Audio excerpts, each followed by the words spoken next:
네, 안녕하십니까. 정식으로 인사드립니다. 서울 이순신 아카데미 일기 윤성만입니다. 반갑습니다.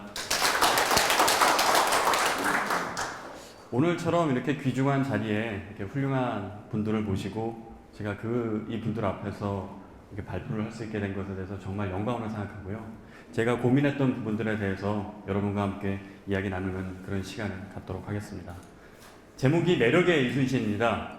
우리가 그동안 이순신 하면 너무 좀 무겁고 딱딱하게 이렇게 생각해온 경향도 있었을 것 같습니다. 다 맞는 얘기인데요. 근데 저는 오늘 인간 이순신에 대해서, 인간 이순신의 매력에 대해서 한번 이야기를 해보고자 합니다. 여러분, 이 앞에 보이는 사진, 최근에 끝난 드라마죠. 태양의 후예라는 드라마였는데, 이 사진을 보면 어떤 생각이 듭니까? 지금 남성분들은 입을 꾹 다물고 계신데, 많은 여성분들이 흐뭇한 미소를 지어주셨습니다. 매력적이죠. 우리는 이런 사람들한테 이제 매력을 느끼고 끌리기도 합니다. 이번에 남성분들, 자, 우리가 보통 미인이라고 하면 김태희 씨 얘기 많이 하는데, 송중기 씨나 김태희 씨나 분명 매력적인 사람들이 맞습니다. 그런데 제가 오늘 이야기하고자 하는 매력은 조금 다른 겁니다. 그럼 매력이 뭘까요? 매력은 상당히 주관적인 감정인데, 어떻게 보면 저는 매력을 이렇게 한번 정의를 해봤습니다. 우리가 하드 파워라고도 하고 소프트 파워라고도 하는데, 매력은 소프트 파워에 가까운 힘 같아요. 마치 지구와 달이 그리고 태양이 서로를 잡아다니면서 공전하고 또 인력으로 끌어당기면서 서로 발전하는, 저절로 끌리는 힘, 그것이 바로 매력이라고 생각합니다. 어떤 강제력이나 그리고 권력이나 이런 것이 아니라 자발적으로 움직이는 힘, 그게 매력의 핵심 요체라고 생각하고, 그것은 바로 밖에서 안으로 들어가는 것이 아니고 안에서 밖으로 자발적으로 나오는 인사이드 아웃의 힘입니다. 그래서 제가 얼마 전에 제가 몸담고 있는 회사에서 재미있는 조사를 한번 해봤습니다. 매력적인 리더는 어떤 사람이 매력적인 리더일까? 그리고 매력이라는 게 정확하게 구체적으로 어떻게 정의를 해볼 수 있을까? 해서 전국에 있는 시민 3,061명을 표본 조사를 해봤습니다. 표본 조사를 해서 제가 매력에 대한 5가지 영역으로 나눠봤습니다. 첫째는 개인의 인품과 역량이 있을 것이고요. 그리고 어떤 비전, 그리고 소통, 리더십, 또 어떤 정치적 역량, 어떤 갈등을 해결하는 그런 정치적 역량인데, 이 5가지 영역을 기준으로 매력을 이렇게 36가지로 객관화해봤습니다. 이 36가지의 이 매력 요소를 가지고 우리가 지금 이 시대가 원하는 매력적인 리더는 누군가 하는 부분을 좀 객관적으로 살펴봤는데요. 여러 가지 이야기가 나왔습니다. 지역별로도 조금씩 다른데, 예를 들어 서울 같은 경우는 도덕성과 카리스마를 겸비한 리더를 원했고요. 그리고 호남 같은 경우는 정의감이 높은 소통형 리더, 그리고 영남에선 추진력과 소신이 있는 글로벌 인재를 원하는 그런 매력의 다른 특성을 보였습니다. 이렇게 매력적인 리더는 누구냐를 파악하는 과정에서, 그럼 역사 속에서 우리가 매력을 누구로 꼽아볼 수 있을까 이제 찾아봤는데, 저희가 좀 근현대사 인물로 좀 조사를 해봤습니다. 했더니 글로벌하게는 링컨이 꼽혔고요. 그리고 한국에서는, 국내에서는 김구가 꼽혔습니다. 이 두 명의 어떤 매력의 인물이 오늘 이야기하고자 하는 주제는 아니기 때문에 자세히 설명을 드리지 않겠지만, 이분들의 이야기가 왜 매력으로 이렇게 다가오는가, 이거는 최근에 이제 우리 현대사 속에서 대통령들의 매력을 한번 간략히 한번 살펴보겠습니다. 앞서 제가 설명드렸던 36가지 매력의 요소가 있는데요. 각 대통령에게 제일 매력적인 것이 무엇이냐를 1등부터 36등까지 꼽아보도록 했습니다. 재밌는 결과가 나왔습니다. 자, 맨 앞에 카리스마가 있습니다. 박정희 대통령의 제일 첫 번째 매력은 카리스마였습니다. 그런데 김영삼, 김대중 대통령을 지나면서 노무현 대통령에 이르러서는 21번째가 됐습니다. 카리스마가 별로 매력이 아닌 시대가 된 거죠. 반면에 굵은 글씨로 해놓은 시민의 감정을 이해하기 위한 노력, 박정희 대통령에게는 큰 매력이 아니었는데, 김영삼, 김대중 두 대통령을 거치면서 노무현 대통령에 이르러서는 제일 첫 번째 매력이 됐습니다. 그리고 그 밑에 보면 정책의 어떤 시민 의견을 반영한다. 그리고 지향해야 할 어떤 사회 제도와 규범을 제시한다. 또 포용력, 친근함, 이러한 매력의 요소들이 시대가 변하면서 시민들이 더욱 원하는 그런 매력으로 바뀌게 된 것입니다. 그럼 요즘 세상이 원하는 어떤 매력적인 리더의 모습은 이 굵은 글씨에 속해 있는 것들이라고 볼 수가 있겠죠. 그래서 이 36가지 매력의 요소들을 가지고 제가 3가지 키워드를 한번 압축을 해봤습니다. 첫 번째는 품격이고, 두 번째는 공감이고, 세 번째는 국익이었습니다. 만델라 같은 경우는 오랫동안 아파르타이드를 남아공의 흑인 차별 정책이죠. 그것을 부수기 위해서 민주화 운동을 하면서 오랜 시간 투쟁을 해왔습니다. 하지만 대통령이 된 뒤에는 정적에 대한 보복을 하기 전에 사면과 화해 정책으로 사회를 통합시켰습니다. 오바마 같은 경우는 우리가 연설을 할 때 오바마 대통령은 나라는 표현을 절대 쓰지 않습니다. 오바마의 연설문을 분석을 해봤더니 한 약 3천여 개 정도의 단어가 쓰였는데 그 중에서 I라는 단어는 단 3번 쓰였고요. 위와 아와라는 단어는 300회가 넘게 쓰였습니다. I라는 단어가 쓰였을 때는 자신의 딸에 대한 이야기를 할 때, 지극히 개인적인 이야기를 할 때만 쓰였던 것이죠. 이 이야기는 뭐냐? 연설을 할 때도 청중과 연설자를 구분하는 게 아니고 우리라는 하나로 묶으면서 어떤 공감을 해가는 그런 능력을 보였던 것입니다. 메르켈 총리 같은 경우도 아주 강력한 지도자이지만 야당의 정책을 수용하면서 국익을 위해서는 자신의 뜻도 굽히는 그런 모습을 보였습니다. 제가 이렇게 쭉 설명을 했던 이유가 이순신에 대해서 이제 얘기를 하기 위함인데요. 품격과 공감과 국익, 이 3가지 중에 한 가지만 제대로 갖추기도 사실 어렵습니다. 이 하나만 제대로 갖춰도 우리가 훌륭한 리더라고 볼 수 있는데, 재밌는 것은 이 3가지를 다 갖춘 사람이 있었습니다. 바로 여러분이 외치고 싶은 그분입니다. 누굴까요? 맞습니다. 바로 이순신은 이 품격과 또 공감과 국익, 이 3가지를 모두 갖춘 리더였습니다. 먼저 우리 역사 속에서 성인으로 지칭받는 분이 딱 2분이 있습니다. 그러니까 세인트죠. 성이라는 표현이 쓰이는 분이 2분 계신데, 한 분은 성군 세종이고요. 그리고 바로 성웅 이순신입니다. 그런데 세종은 당시 조선시대 절대 왕정의 시대였기 때문에 왕과 비교하는 것은 조금 다른 것 같습니다. 왕은 자기가 갖고 있는 여건에서 뭘 만들어가면 되지만, 사실 이순신 장군 같은 경우는 뭐 주어진 게 없었잖아요. 다 그냥 끌어내리기 바빴고 어디 죽이려고 하고 귀양 보내고 그랬었는데 그걸 다 이겨낸 분이었습니다. 그만큼 높은 품격, 그리고 유일한 어떤 성웅을 꼽는다면 제일 으뜸은 이순신이 아닐까 생각이 듭니다. 두 번째, 공감. 우리가 명랑이라는 영화 속에서도 다 봤지만 이순신 장군의 행보를 보면 어떤 백성들이나 혹은 부하 장졸들을 대할 때 늘 격이 없이 대했습니다. 그 백성들이, 장졸들이 기쁠 때 함께 웃고 그리고 슬플 때 함께 아파하면서 뭔가를 공감하는 그런 리더의 모습을 보였던 것이죠. 그 3번째, 국익은 아마 굳이 설명을 드리지 않더라도 여러분이 마음으로 이렇게 느끼실 거라고 믿습니다. 그래서 제가 오늘 저에게 주어진 이 짧은 시간 동안 여러분과 함께 이야기를 나누고자 하는 것은 이 3가지 요소를 중심으로 이순신의 어떤 모습이 매력적이었나를 한번 살펴보는 시간이 되겠습니다. 첫 번째, 품격입니다. 먼저 품격의 요소에는 여러 가지 것들이 있을 수 있는데, 이거를 좀 구조화해보면 기본적으로 바른 성품, 그리고 어떤 도덕성, 청렴함, 이런 것들이 이제 포함되어 있습니다. 이 사진 잘 아는 분이죠? 독일의 히틀러인데, 히틀러는 매우 똑똑한 사람이었습니다. 그런데 뭔가 내면은 좀 뒤틀려 있었어요. 내면이 뒤틀려 있었기 때문에 역사 속에서 엄청난 인류의 과오를 남겼습니다. 그죠? 그리고 불과 이거는 몇십 년 전의 이야기입니다. 캄보디아의 그 킬링필드 대학살이었는데 한 200만 명 정도가 죽는 참극이 벌어졌었죠. 제가 이 이야기를 하는 이유는 리더의 역할이라는 것이 어떤 면에서 중요하냐, 어떤 역량과 능력을 갖추는 것도 중요하지만 제일 첫 번째는 내면의 바른 성품을 가져야 한다는 것, 바른 생각을 가져야 한다는 것, 그것이 제일 첫 번째라는 말씀을 드리기 위해서입니다. 기본적으로 우리가 이순신 장군의 내면에 대해서 우리가 연구를 할 때 난중일기를 많이 보게 되는데요. 사실 난중일기는 역사 속에서의 전례를 찾기가 이렇게 쉬운 사례는 아닙니다. 전쟁이라는 상황 속에서 매우 위급한 상황인데 이렇게 매일같이 일기를 쓰고 할 수 있다는 것은 기본적으로 어떤 자신을 또 뒤돌아보면서 미래를 그리며 어떤 성찰과 수양의 결과였다고 생각을 합니다. 그만큼 이순신 장군 스스로가 자신의 높은 품격을, 높은 어떤 인품을 형성하기 위해서 부단하게 노력을 했었다는 것이고요.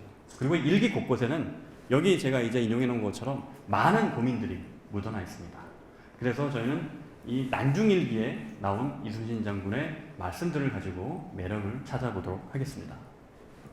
먼저 첫 번째는 효성입니다. 일기 곳곳에 나타나 있는 이순신 장군의 부모님의, 특히 어머님에 대한 이 지극한 효성의 마음씨인데, 사실 부모님에 대한 효성은 과거 우리나라에서 해왔었던 것과 비교하면 요즘은 많이 퇴색됐습니다. 하지만 그럼에도 불구하고 바른 성품을 갖는 데 있어서 가장 중요한 것은 제일 첫 번째는 역시 저는 부모님에 대한 효성이라고 생각합니다. 자기 부모님을 사랑하고 또 아끼지 않으면서 어떻게 밖에 나가서 다른 사람을 아끼고 잘 대할 수 있겠습니까? 이러한 부모님에 대한 이런 지극한 효성의 모습들이 난중일기 곳곳에는 배어나고 있습니다. 그리고 두 번째는 자기 사람들에 대한 사랑입니다. 이순신 장군의 이제 형님들이죠. 이제 일찍 돌아가시다 보니까 이 형님들의 자식들을, 조카들을 이제 자신이 직접 챙겼는데, 이순신 장군은 이렇게 부임을 할 때마다 이 조카들을 모두 데리고 다녔다고 합니다. 당시 시대 분위기 속에서는 이렇게 많은 식솔들을 이렇게 데리고 다니는 것이 좀 비아냥을 받거나 비판을 받을 일이기도 했지만, 그런 것에 아랑곳하지 않고 자기가 거느린 식솔들에 대해서는 책임지는 이런 애정을 보여줬습니다. 이런 사람은 어디로 또 확산이 됐냐? 병사들에 대한 사랑으로 확대가 됩니다. 제가 한번 읽어보겠습니다. 바람이 몹시 차가워 군졸들이 얼고 떨 것을 염려하여 마음을 안정할 수 없었다. 이 전쟁 중에 쓰신 글귀입니다. 정말 병사들을 사랑하고 제 자식처럼 여기는 마음이 없었더라면 이런 이야기들이 일기 속에서 나올 수 있었을까요?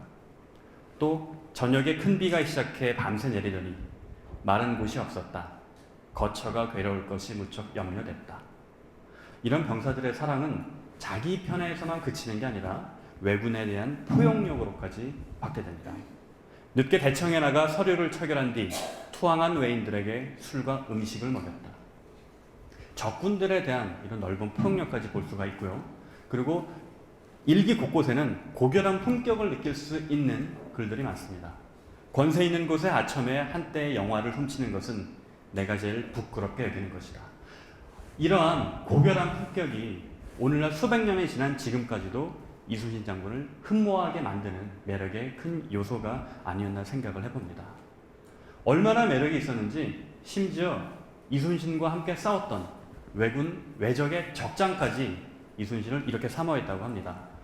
우리가 함께 봤었던 영화 명랑에서는 조진웅 씨, 배우 조진웅 씨가 배역을 맡았었죠.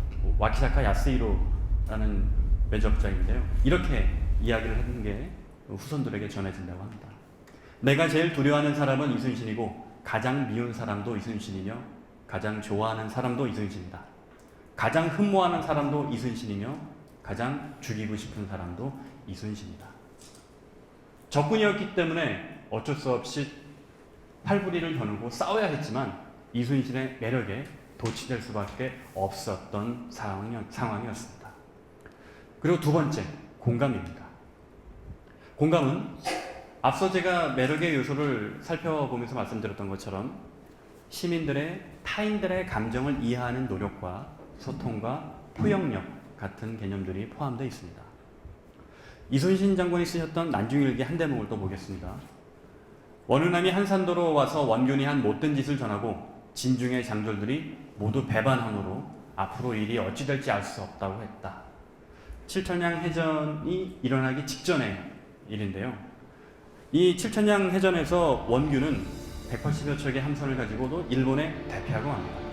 이순신 장군이 싸웠던 여건에 비하면 상당히 많은 전투력을 확보하고 있었지만 결국 저 스스로도 전쟁에서 죽을 만큼 대피하고 마는데 그 원인이 무엇이었을까요? 원균이 지략이 부족해서 혹은 병법을 잘 몰랐기 때문에, 물론 그런 이유도 있었겠지만 가장 핵심은 군주들로부터, 자기가 휘하에 거느리고 있는 사병들로부터 신뢰와 믿음을 못 받았기 때문입니다. 그리고 그것은 앞서 설명드렸던 것처럼 이순신 장군이 했던 것처럼 공감 능력이 부족하지 않았나 하는 생각입니다. 이러한 어떤 이순신 장군의 다장다감한 인간미는 우리가 많은 곳에서도 볼 수 있는데요. 우리가 교재를 쓰고 있는 이제 재판관님의 책이죠. 이렇게 묘사를 해놓으셨습니다. 병졸들이 굶주리고 전염병으로 죽어가는 것을 제일처럼 가슴 아파했다. 죽은 병졸을 위해선 글을 지어 경건하게 장사를 지냈는데 이는 이순신이 할 수 있는 부하사랑이 한 방편이었다. 병사들 한 명 한 명까지 진심으로 사랑하고 이들과 소통할 수 있었던 능력, 이런 공감 능력이 이순신을 오늘날 가장 위대한 성웅으로 추앙받게 하는 결과가 된 것이었습니다. 또 한 가지, 이제 영화의 한 장면을 제가 캡처를 해봤는데 이 상황 기억하실 겁니다. 이제 울돌목에서 그 대장선이 싸우다가 이 회류에 휩쓸려서 배가 난파되게 이제 직전입니다. 그런데 이 장면을 보고 있던 백성들이 조그만 쪽배를 타고 나오더니 대장선을 구해낸 얘기를 했습니다. 왜냐하면 하마터면 자신들도 해류에 휩쓸려 죽을지 모르는 상황입니다. 그런 상황에서도 백성들이 자기가 자발적으로 나와서 이순신 장군을 구하고 나섭니다. 누가 시켜서 이렇게 할 수 있을까요? 그렇게 못하겠죠. 또 한 가지, 이순신 장군이 진을 옮기는 곳마다 백성들이 따라 나서서 조그만 마을 같은 걸 이루게 됐습니다. 왜 그랬을까요? 왜 백성들이 이순신만 하면 이렇게 믿고 따르면서 그렇게 자신들의 모든 것을 내놓고 신뢰하고 그랬을까요? 아마도 여러 가지 요소가 있겠지만 가장 제일 첫 번째는 기쁠 때 함께 기뻐하고 또 슬플 때 같이 슬퍼하는 그런 공감 능력이 있었기 때문 아닐까 생각을 해봅니다. 이처럼 이순신 장군은 소통의 리더였습니다. 함께 밥을 먹고 같이 화를 써며 더불어 술을 마셨습니다. 모든 일을 지휘관 그리고 참모들과 상의하고 토론했습니다. 참모들은 언제든지 찾아가 허심탄회하게 의견을 이야기할 수 있었습니다. 열린 사고방식의 소유자였던 것이죠. 세 번째는 국익입니다. 국익의 요소에는 어떤 우리나라가 나아가야 할, 집단이 나아가야 할 비전을 제시하는 것을 비롯해서 어떤 정의감, 또 공공선에 대한 의식 같은 것들이 포함되어 있습니다. 잘 아시겠지만 이순신 장군은 3번의 파직을 당했고 2번의 백의종군을 했습니다. 임진왜란이 일어난 이후에 1597년 정유재란이 일어나기 직전에 이순신 장군은 모함을 받아 죽을 운명에 놓였습니다. 하지만 가까스로 이제 목숨을 부지하게 됐었는데 마침 정유재란이 발발하고 칠천량에서 원균이 대패했다는 소식이 들리자 선조는 다시 이순신을 불러서 얘기합니다. 다시 네가 가라 하면서 이순신은 자기를 죽이려고 했었던 그런 임금이었음에도 불구하고 거기서 묵묵히 그 명을 받들어 다시 바다로 나갑니다. 그리고 흩어졌던 판옥선을 모으고 또 이순신이 왔다는 소식이 들리면서 제발로 흩어졌던 수군들이 찾아오기 시작을 합니다.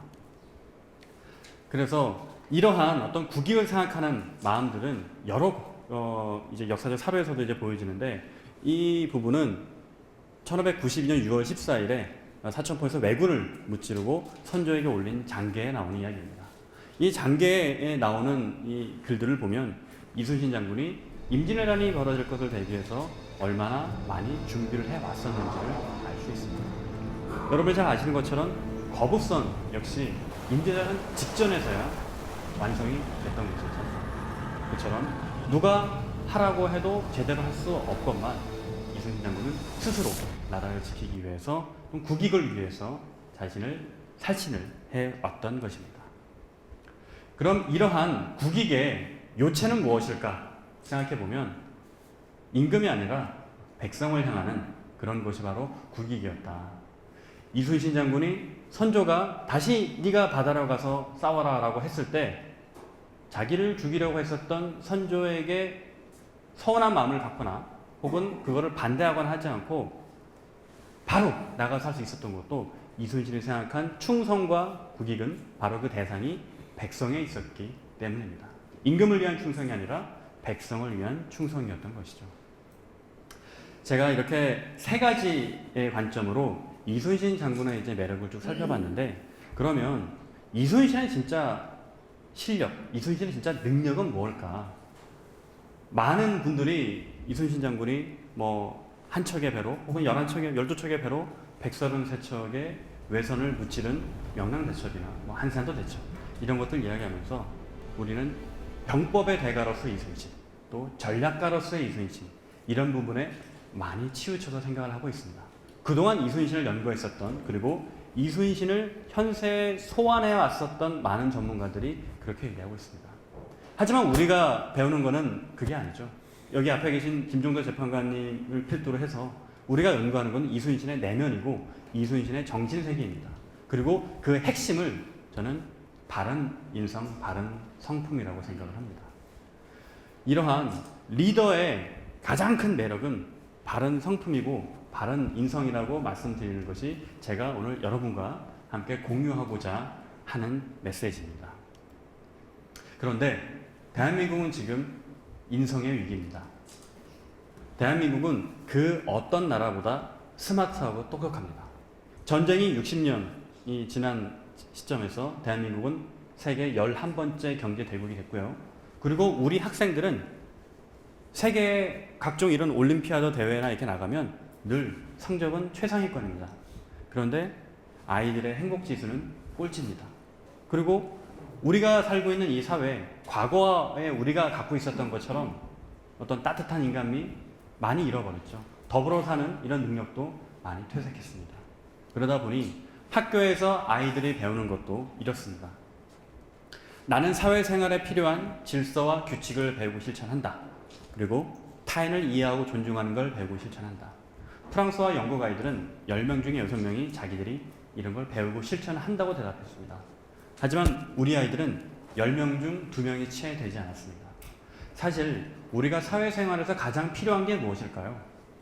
영어 한 단어 더 외우는 것, 혹은 미적분과 함수를 잘하는 것, 그것보다 더 필요한 것은 바로 이런 질서와 규칙을 배우고 또 타인을 이해하고 존중하는 것이라고 생각합니다. 바로 바른 인성을 갖도록 하는 것이죠. 그래서 지금 대한민국은 많이 병들어 있죠. 인성의 위기고 병들어 있습니다. 이런 병든 사회에 우리는 무엇을 해야 되느냐? 재판관님이 늘 말씀하신 것처럼 이순신을 약재로 우리의 병든 사회를 치유해야 됩니다. 그리고 우리가 나아갈 방향 중에 한 가지는 우리가 스마트하게만 살아왔고 스마트만을 강조했는데 이제는 휴머니티를 함께 갖춘 그런 사회로 가야 한다. 그래서 제가 휴마트라는 표현을 한번 써봤고요. 이런 모습은 아마 이런 도식으로도 구현해 볼 수 있을 것 같습니다.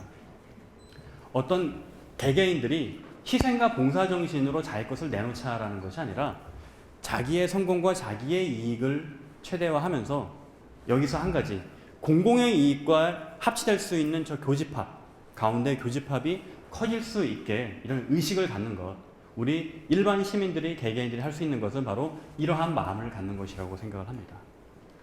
그리고 두 번째, 리더들에게는 이 이야기를 하고 싶습니다. 우린 저마다 모두가 가정에서 혹은 우리가 속한 조직에서 리더입니다. 이 리더들은 어떤 마음을 가져야 될까요? 방금 말씀드렸던 것처럼 이순신 장군이 가졌던 이런 품격과 또 공감과 국익과 이런 세 가지 요소의 매력 요소를 갖추도록 노력을 해야겠지만 어렵습니다. 이 모든 걸 갖춘다는 건 쉬운 일이 아니죠. 그래서 그 중에서도 제가 한 가지 강조하고 싶은 것을 파란 글씨로 써놨는데요. 바로 공감입니다. 공감 능력이 왜 우리에게 제일 중요하느냐.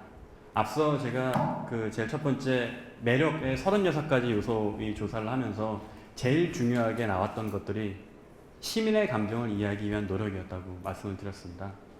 그래서 뭐 최근 몇 년 동안 유행했던 책 제목도 뭐 아프니까 청춘이다 이런 책들도 있지만 우리에게 서로가 각자 처한 위치가 다르고 또 서로가 치열하고 또 힘들게 살고 있습니다. 그런 부분에 대해서 이순신 장군이 했던 것처럼 서로를 이해하고 보듬어주는 이런 자세가 리더에게 제일 필요한 것 중에 하나가 아닌가 생각을 해봅니다. 오늘 제가 이렇게 비록 짧은 시간이지만 여러분에게 좀 화두를 던지고 같이 고민해보고 싶어서 이순신의 매력에 대해서 이런 말씀을 좀 올려봤고요. 그리고 끝으로 제가 애덤 스미스의 이야기로 마무리를 해보도록 하겠습니다. 애덤 스미스는 1776년에 국부론이라는 책을 썼습니다. 국부론이라는 책을 쓰면서 경제학이라는 학문을 만들게 됐죠. 이 경제학이라는 학문을 만들면서 애덤 스미스는 국부론에 이런 이야기를 했습니다. 우리가 식사할 수 있는 건 정육점 또 빵집 주인의 자비가 아니라 자신의 이익과 욕심, 욕망 때문이다. 그 이야기는 인간이 자신의 어떤 자유를 극대화하고 또 자기의 이익과 만족이 최대치에 달했을 때 국부가 커진다라는 것이었습니다. 여기까지는 우리 모두가 잘 알고 있습니다. 그런데 사실 애덤 스미스는 경제학자가 아니었습니다. 애덤 스미스가 있던 당시에는 경제학이라는 게 없었으니까요. 애덤 스미스는 도덕 철학자였습니다. 국부론이 나오기 7년 전 1769년에 도덕감정론이라는 책을 썼습니다.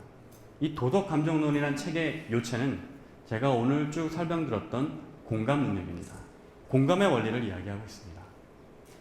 보이지 않는 손이 우리가 잘 작동하기 위해선 상대방과 공감하고 상대방이 얼마나 아프고 혹은 힘든지 이런 걸 함께 나눌 수 있는 그런 공감의 마음이 있어야 한다는 것. 그것이 애덤 스미스가 정말 이야기하고 싶었던 것입니다. 그런데 우리는 애덤 스미스의 국부론만 기억하고 있지 도덕감정론은 잘 모릅니다. 저 역시 도덕감정론에 대해서 알게 된 것은 최근의 일이었고요. 그 이야기는 뭐냐? 우리 한국 사회가 전쟁이 끝나고 물질적인 성장만 추구하면서 경제적인 성장만 추구하면서 애덤 스미스의 한쪽 면만을 바라보게 해왔던 것일지도 모른다는 생각입니다. 이제 우리가 애덤 스미스의 두 가지 면을 동시에 이해하듯 우리는 이순신 장군에게서 전략과 혹은 병법만이 아니라 그의 내면의 세계에 대해서 이순신 장군이 가졌던 그런 고민과 또 바른 성품, 또 이순신 장군의 매력에 대해서 우리가 이야기하고 또 이 이야기들을 밖에 나가서 다른 사람들에게 전파하고 또 그 사람들을 이순신의 매력에 흠뻑 빠지게 할 수 있는 그런 사도들이 됐으면 좋겠다는 마음에서 오늘 제 말씀을 드렸습니다. 고맙습니다.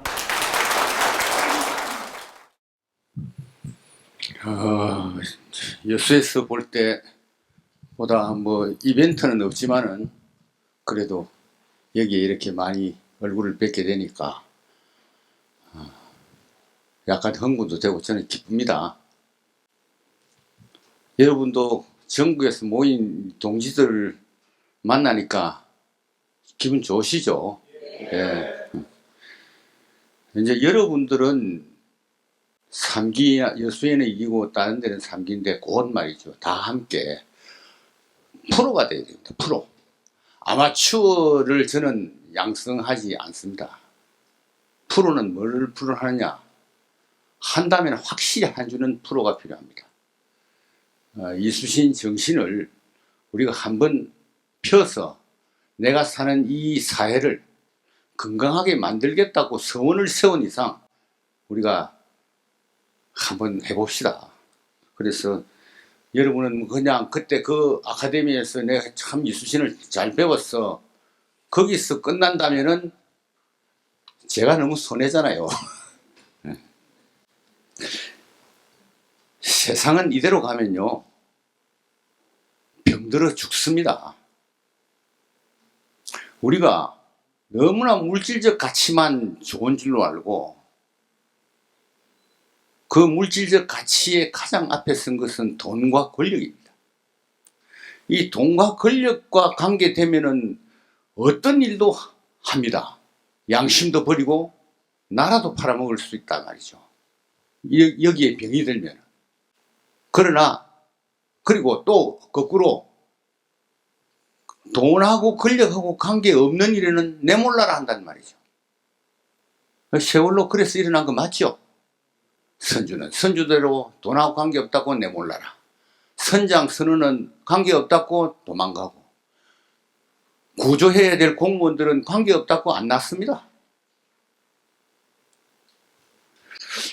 이대로 가면은 안 됩니다. 그래서 우리가 일어난 것 아닌가요? 우리나라 이 사회의 슬픈 역사를 이제 우리 좀 단절해야 됩니다. 자, 우리가 쉽게 배운 것만 해도 우리 선조 때 선조가 우리 백성들을 어떻게 했느냐. 지도자가 가장 갖추어야 될 지도자가 아까 윤 기자는 품격, 뭐 공감 이런데 그것도 안에 뭉치면은 사랑입니다. 사랑. 백성을 사랑하지 않는 군주는 군주가 아닙니다. 그런데 선조가 전쟁을 하니까 신립이 충주전투에서 패하니까 그 다음날 보따리 사죠. 그래서 가면서 뭘 합니까? 나는 부모에게 가서 죽어야 되겠다. 자기를 부모로 봤다는 백성들은 어디 하고 자기는 부모의 나라에 가서 죽는다고 하는 겁니다. 그런데요, 이 임진왜란이 끝나고 7년 전쟁이 끝나고 이수신도 가고 유성룡도 가고 다 가고 나서 이 나라 역사는 반복됩니다. 그로부터 300년 후에 역사를 한번 생각해 봅시다. 고종이 말이죠. 1895년에 을미사변이가 뭐 그게 안 일납니까? 그래가지고 일본의 청일 전쟁에서 청나라가 일본한테 져버려요. 도고 제독이 이제 청나라, 러시아인데, 청나라, 러일 전쟁에서 지고 나니까 도고 제독이 러시아 함대를 다 깨가지고 이깁니다. 그러고 나니까 조선 왕이 말이죠. 고종이 겁이 나서 미국인들로 지휘자로 구성된 경호대를 만듭니다. 그해 청일 전쟁이 일어난 그해 10월 달인가 9월 달인가에 이제 이 명성황후가 시해를 됩니다. 이 명성황후가 경복궁에 왔어요. 황후를 시해하는 현장에 대이락하는 육군 미국 소장은요 도망가 버리고 죽어야 될 이유가 없는 거예요. 자기가. 그러니까 이 일본의 그 깡패족들입니다. 군인하고 섞인 거다들이 한 나라의 황후를 능멸을 하고 참혹하게 시해를 합니다.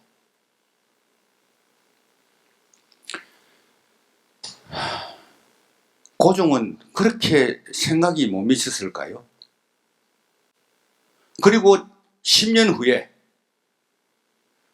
을사늑약이 체결돼서 보호조약이 체결되고 그게 1905년이죠. 이러니 나라의 국권은 이미 반 이상 거의 다 넘어가다시피 했습니다. 일본으로. 1909년 이 또 히로부미를 원흉으로 생각하고 이 나라를 그로부터 구하자고 우리의 안중근은 하얼빈에서 이 또를 쐈습니다. 나라를 위해서 안 장군이 한 쾌거죠. 일본에서는 물론 이 또가 대단한 영웅입니다. 그 사람이 없었다면 일본은 근대 오늘날 일본이 없었다고 생각하니까요. 그런데 고종이 뭐라고 했는지 아세요? 이 또는 우리에게는 자비로운 아버지와 같다. 자부다. 이 또를 죽인 자가 조선인이라니 참으로 부끄러운 일이다. 이게 한 나라 군주가 아닌 게 조선이라는 나라의 최고 지도자가 이런 얘기를 한단 말이에요. 그로부터 다시 1년 후에 한일 합방이 되고 36년간 우리 고생하죠. 지도자가 정신 못 차리면 이런 고생합니다. 자, 일제 끝나고 나니까 이제 6.25 전쟁이 났는데 6.25 때도요. 이북에 있는 저 무리들이 쳐들어왔을 때 제일 먼저 도망가는 게 이 나라의 대통령입니다. 자력을 잃은 나라는 나라가 아닙니다. 제 힘으로 나라를 지키지 못하고 남의 나라의 힘에 의존해서 나라를 지킬 수는 없고, 그래서는 우리의 국민들을 생명과 재산을 보호해 줄 수 있는 조직이 안 됩니다. 돈 든다고, 돈이 많이 든다고 주겠다는 전자권도 반납을 한다면은 그게 바로 물질적 가치 아닙니까? 돈과 권력과 관계없으면은 편한 길을 간단 말이죠. 아무리 힘들더라도 20조가 아니라 200조가 들더라도 이승만이 메가드에게 준 전자권은 우리 힘으로 받았어. 우리가 허리띠를 졸라매더라도 이 나라는 내가 지켜야 된다. 박정희 대통령은 그분은 처음에 그럴 때요. 우리는 그래 배웠어요. 자주국방. 자주국방이 아니면 국방이 아닙니다. 그 국방의 이익이 다 우리를 지켜준 사람 쪽으로 갑니다. 이와 같이 된 것도 모두가 우리가 물질적 가치에 너무 병도됐기 때문이다. 이것은 병입니다. 병. 이 병을 치유하는 데 저는 40년간 교우했던 이수신 정신을 이 세상에 우리들과 공유하자는 겁니다. 이수신 정신만 한 게 없습니다. 이수신은 행동으로서 이렇게 하면 나라가 구해진다는 것을 자기가 목숨을 걸고 보여줬습니다. 우리한테. 바다를 내 목숨을 걸고 지키니 나라가 지켜지더라는 것을 우리한테 보여줬어요. 뭐 열심히 연설을 잘한 사람 아니고 아닙니다. 이 사람은. 그래 요새 정치 지도자들 보면 여기 요것만 살아가지고 그죠? 그래가지고는 감동을 안 줍니다. 이수신의 일생은 우리가 공부하면 공부할수록 감동의 덩어리입니다. 그게. 왜 그러느냐? 이 사람은 실천으로 우리한테 보여줬기 때문입니다. 이 일은 지금 우리가 하고자 하는 이 일은 지금 하지 않으면 미룰 수 없습니다. 왜 그러냐? 점점 병은 세월이 가면 깊어집니다. 그리고 우리가 않고 남에게 미룰 수도 없습니다. 왜? 우리의 병입니다. 오늘 우리가 여기 모인 데 것은 특별한 의미가 있다고 저는 봅니다. 이 일에 공감하고 우리가 지금부터 또 한두 시간 서로 친교를 나누면서 이 일에 대한 서로 공감대를 우리가 만들어내야 됩니다. 그리고 이미 형성되어 있는 공감대를 확인하면서 이수신 정신으로 한번 우리의 후손들도 건강하게 살 수 있는 이 사회를 한번 만들어 보자. 그래서 이수신 학교를 만들어서 작은 이수신을 많이 배양해서 이 사회에 내보자. 부산에서 먼저 다시 올랐습니다. 아카데미는 서울서 시작했습니다만은 부산에서는 이 일을 실천으로 보여주는 지도자가 한 분 계십니다. 정철원 선생님인데요. 우리가 이 세상에 나서 이 세상에 빚 갖고는 가야 될 거 아닌가요? 그분도 많은 성취를 한 분인데 아낌없이 우리 후손들을 위해서 이 사회를 위해서 이수신 학교를 통해서 그 꿈을 이루시려 하고 저는 그거에 대해서 한없는 존경을 하고 있습니다. 이제 우리가 할 일은요, 평소에는 학교를 만들어서 작은 이수신을 양성해야 되고 또 내 직장을 이수신화 만들어야 됩니다. 여러분 직장을, 여러분은 직장의 책임자가 많으신데 원균 같은 사람들이 발을 못 붙이도록 만들어야 된단 말이죠. 그리고 자기가 관여하는 많은 단체에 대해서도 할 말을 하십시오. 우리가 이순신 정신으로 가야 된다. 그래야 우리가 우리의 성공도 무너지지 않는 성공이고 우리의 성공이 될 수 있다는 것을 일깨워주고 하면서 우리 모두가 행동으로 나서야 됩니다. 오늘 이런 의미 있는 자리에 서울과 여수와 부산에서 이수신을 흠모하는 많은 지도자들이 오셔 오늘 서로 의견 교환을 하시고 모처럼 뜻있는 자리가 되기를 간절히 바랍니다. 감사합니다.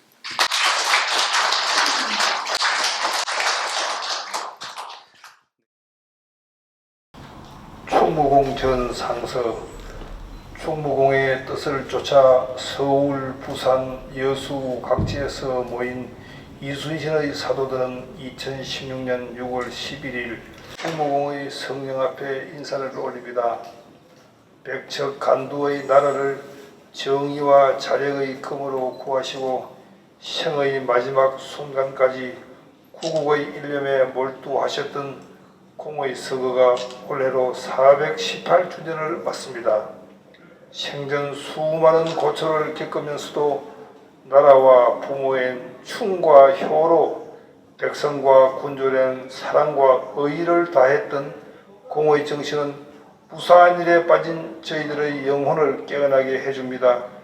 속인들은 공의 업적을 전쟁 영웅이나 병법의 대가로 칭송하지만 저희들은 공의 내면을 마음속 깊이 각인하고 있습니다.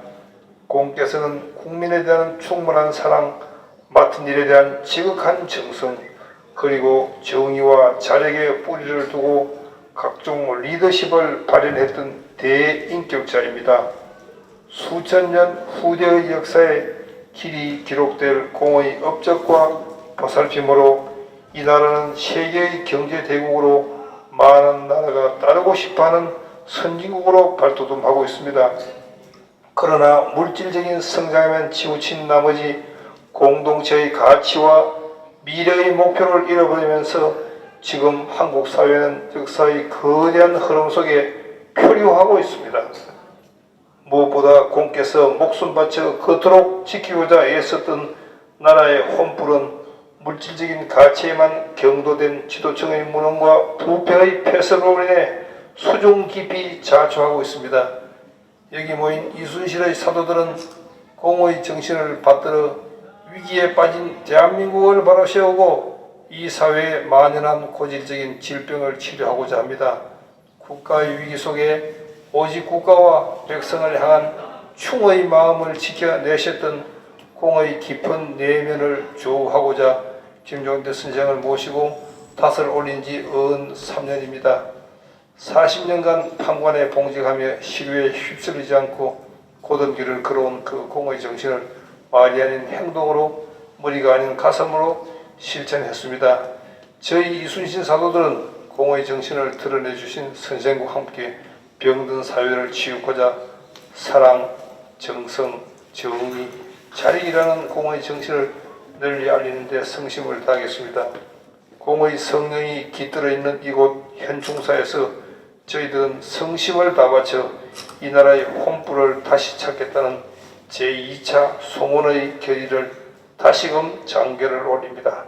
원하옵건대 공께서는 이 정성을 사랑으로 보살피시어 이 결의가 실천으로 거듭나서 우리의 후손들이 건강한 사회에서 살아갈 수 있도록 저희들이 하는 일마다 공의 크신 위력으로 감사 주시옵기를 간절히 염원합니다. 2016년 6월 11일 여수, 부산, 서울 이순신 아카데미 일동 올림